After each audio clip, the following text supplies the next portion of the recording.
Welcome to our comparison video where we take a closer look at two popular portable washing machines, the COSTWAY Twin Tub and the GZJ portable washing machine. We'll explore their features, specifications, and help you decide which one is the best fit for your laundry needs.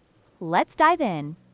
When it comes to capacity, the COSTWAY Twin Tub stands out with a total capacity of 26 pounds, which is significantly larger than the GZJ portable washing machine's 15L capacity. This makes the COSTWAY a better option for larger loads of laundry, while the GZJ is more suited for smaller items like underwear and baby clothes.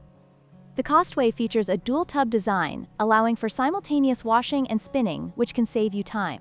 In contrast, the GZJ portable washing machine has a single tub design, making it more compact but less efficient for larger loads. If you need to wash and spin at the same time, the COSTWAY is the clear winner.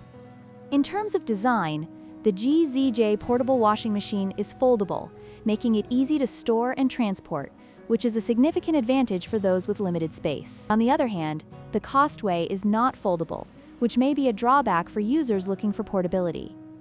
If you prioritize easy storage, the GZJ is the better choice. In conclusion, if you need a washing machine with a larger capacity and the ability to wash and spin simultaneously, the COSTWAY Twin Tub is the better option despite its higher price. However, if you are looking for a lightweight, portable solution for small items, the GZJ portable washing machine could be the right fit. Don't forget to like, share, and subscribe for more comparisons.